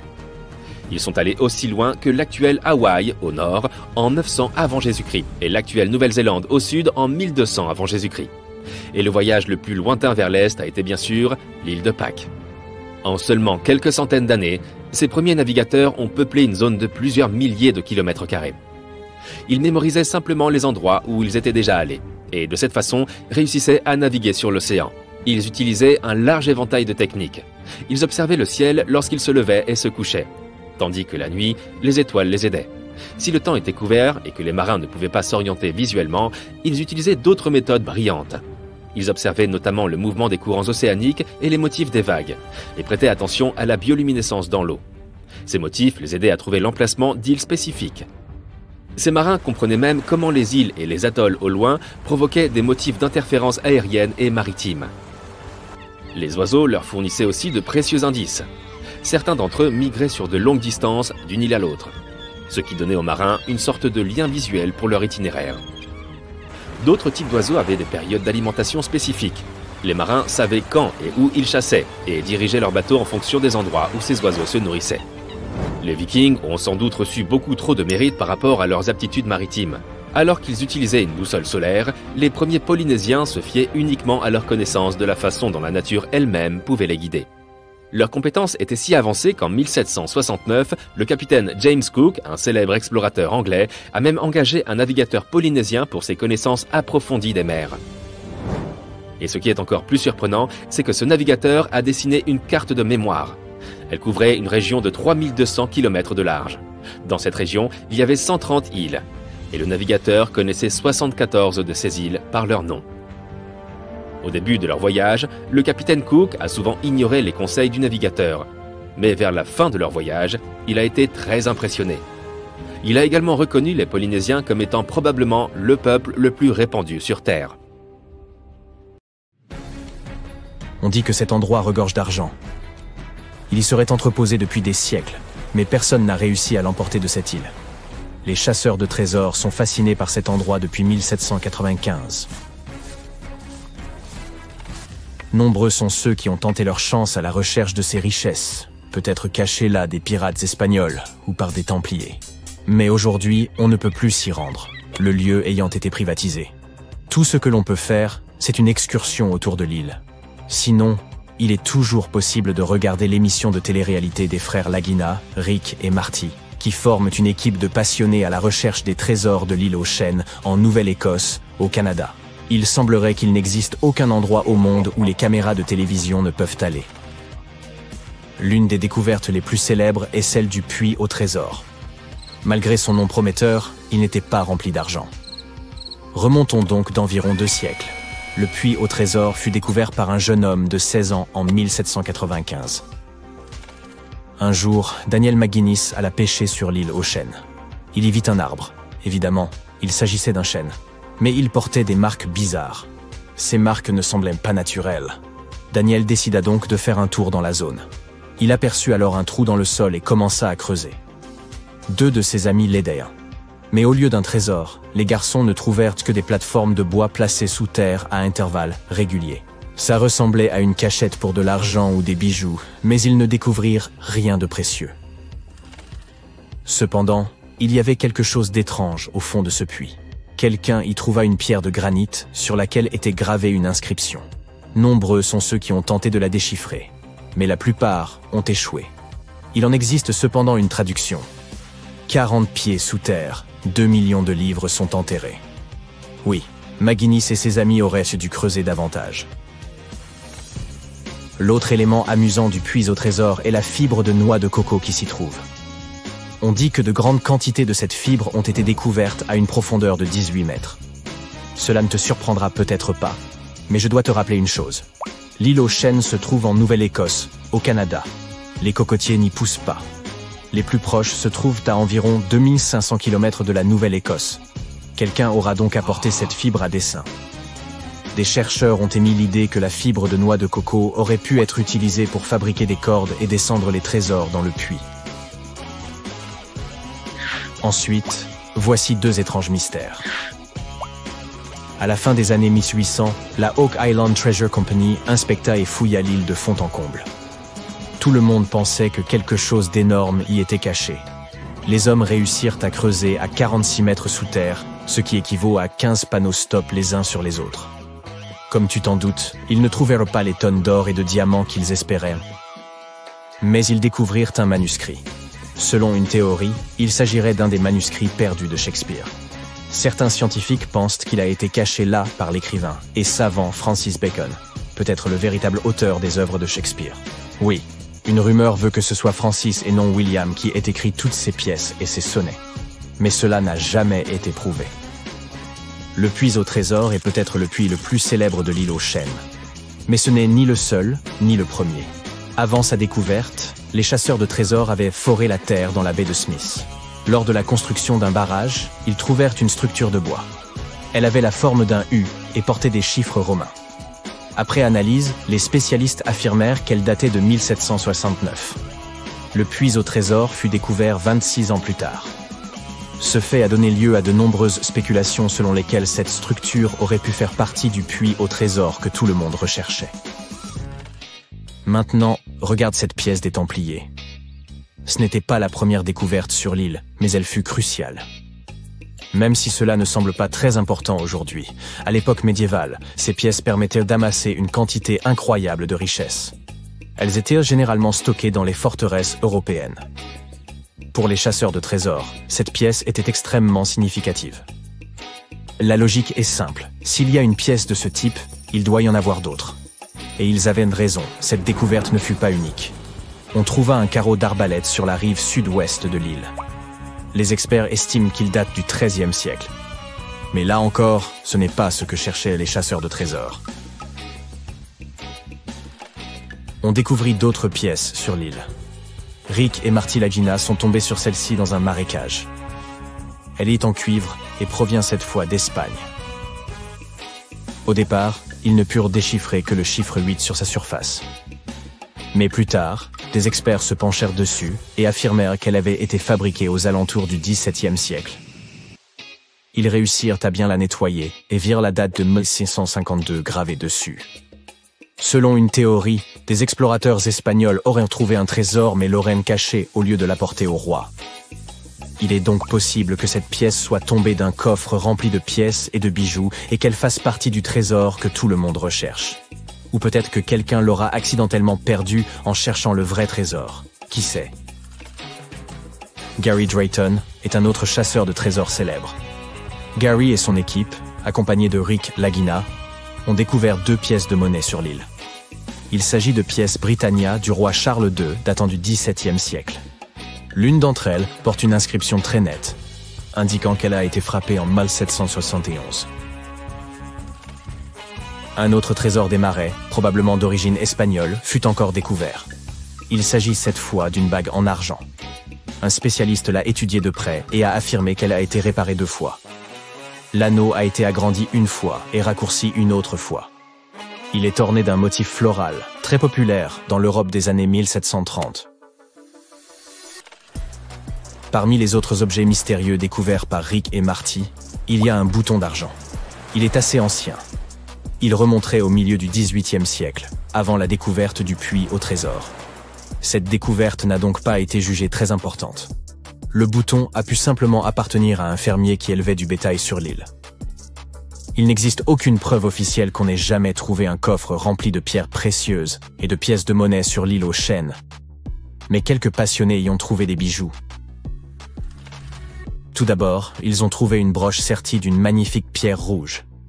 Ils pensaient à tort qu'il s'agissait d'un rubis. Mais un expert a déclaré qu'il s'agissait d'un grenat. La broche est en argent et est plutôt ancienne. Les spécialistes pensent qu'elle a pu être fabriquée vers le XVIe ou XVIIe siècle. On a découvert une autre broche, sans pierres précieuses, mais ornée d'un motif complexe, le dessin d'une feuille et d'une corde. La feuille possède 13 pointes, ce qui a immédiatement éveillé la curiosité des chasseurs de trésors. Tout d'abord, un arbre à 13 branches est gravé sur un rocher de la côte nord de l'île. De plus, de nombreuses personnes pensent que le chiffre 13 était important pour les Templiers. Nos passionnés ont également trouvé une broche non loin de l'endroit où vivait Daniel McGuinness, celui qui a trouvé le puits au trésor. La broche a été montrée à un expert, Charles Lewton Brain. Il leur a affirmé que ce bijou n'était pas serti de pierres précieuses. En fait, la pierre qui semblait être précieuse n'était qu'un morceau de verre. Il s'agit d'un verre riche en plomb, du cristal. Après analyse, on s'aperçut que la broche était partiellement en or. Les spécialistes affirment qu'elle date du XIVe siècle. Alors, s'agit-il du trésor que tout le monde recherchait ?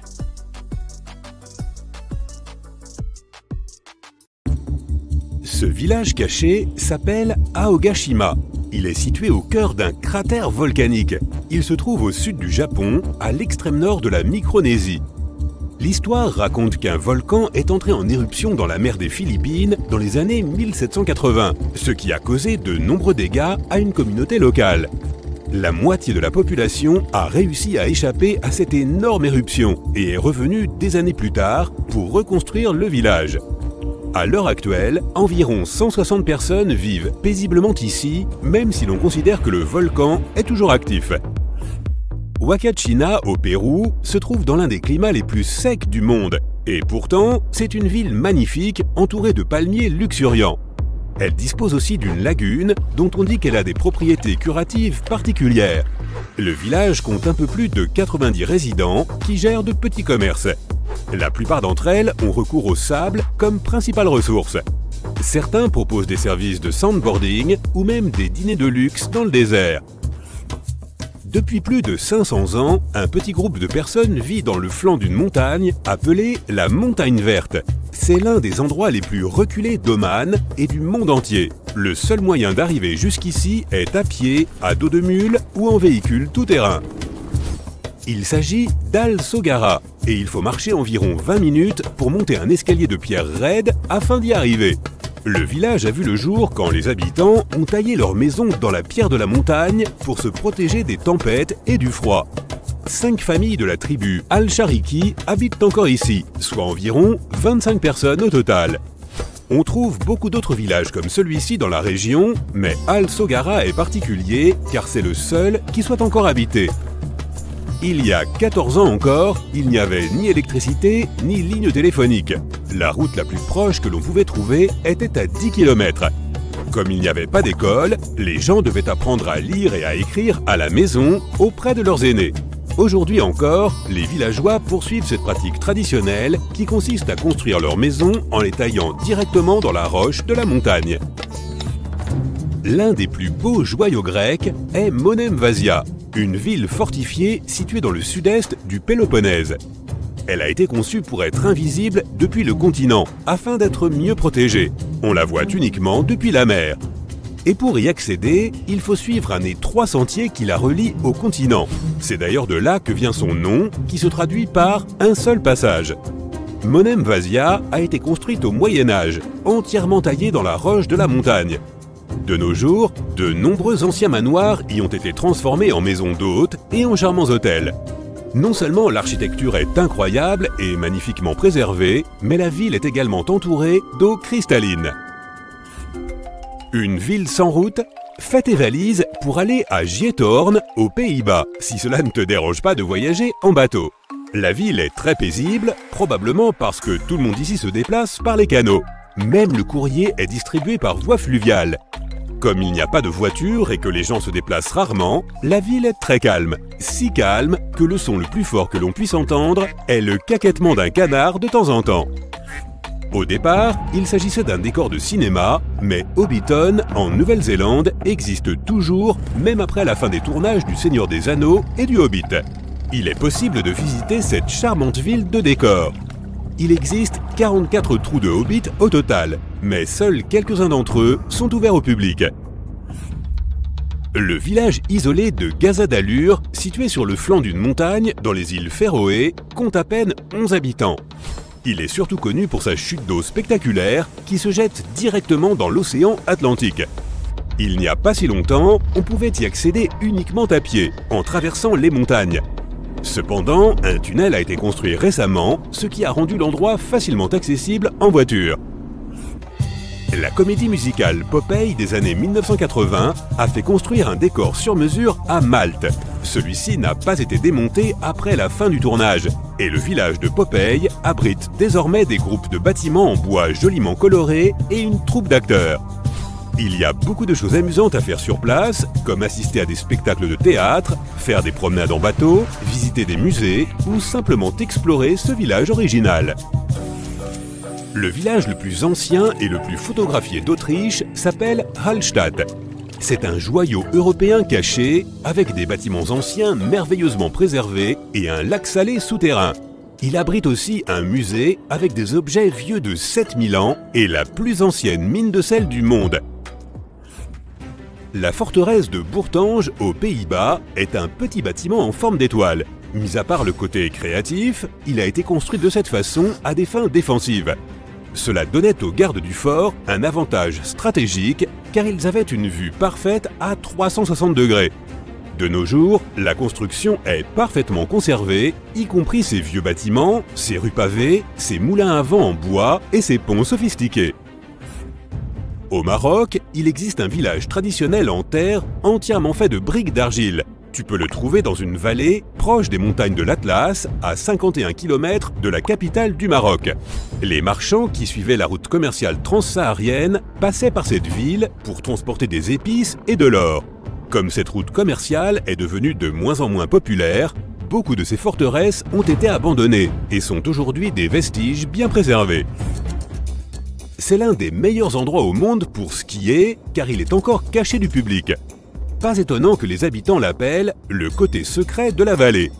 Situé en Autriche, le minuscule village de Warth ne compte que 200 habitants. Non seulement c'est le village le plus enneigé de la planète, mais il a aussi accès à l'une des plus grandes pistes de ski du monde. Sa popularité a un peu augmenté en 2013 lorsqu'on a terminé la construction d'une autoroute à proximité. Burano, en Italie, est l'une des îles les plus colorées du monde. En raison de ses superbes couleurs, elle a presque un aspect tropical. On y trouve des eaux vert émeraude, de belles maisons et un clocher du XVIIe siècle. La fabrication traditionnelle de dentelles a amené Léonard de Vinci sur l'île dans les années 1400. Il y a acheté un morceau d'étoffe qu'il a ensuite utilisé pour concevoir le célèbre dôme de Milan. Si tu as un passeport britannique, tu dois connaître la magnifique petite ville de Bibury, car son paysage figure sur ta carte d'identité. C'est certainement l'une des villes les plus charmantes d'Europe, car elle est composée de bâtiments en pierre situés sur la rivière Colne. L'image qui figure sur les passeports britanniques est celle d'Arlington Row, une rangée de cottages destinés aux tisserands dont l'origine remonte au XIVe siècle. La ville de Coober Pedy, en Australie, est partiellement souterraine. Tout a commencé en 1915 lorsque des gisements d'opale ont été découverts dans la région. À ce jour, la ville est toujours la plus grande mine d'opale du monde. Les gens qui vivent ici ont compris qu'il serait plus confortable pour eux de rester sous terre, car les températures extérieures peuvent atteindre 51 degrés Celsius. Le village compte aujourd'hui des magasins et des galeries souterraines. Coober Pedy abrite également le premier hôtel souterrain 4 étoiles au monde. Pour visiter l'endroit le plus reculé de la planète, tu devras te préparer à un sacré voyage. Si tu viens des États-Unis, par exemple, le chemin le plus facile est un vol de 15 heures jusqu'au Cap, en Afrique du Sud, suivi d'un voyage de 6 jours en bateau. Ce n'est qu'après cela que tu arriveras à Tristan da Cunha. Tu peux aussi faire une croisière d'1 mois dans l'océan Atlantique Sud, selon ce qui te convient le mieux. Il faut s'y prendre à l'avance, car il n'y a que 9 voyages en bateau vers l'île par an. L'île elle-même ne fait que 11 km de long. Située en plein milieu de l'océan Atlantique Sud, elle occupe une superficie de 97 km². Les 300 résidents sont tous des agriculteurs. Ils ont l'Internet, mais il est très lent. Quant au réseau téléphonique et au journal local, il n'existe pas. Les habitants de l'île parlent un dialecte anglais qui n'est utilisé que par le plus petit nombre de personnes au monde.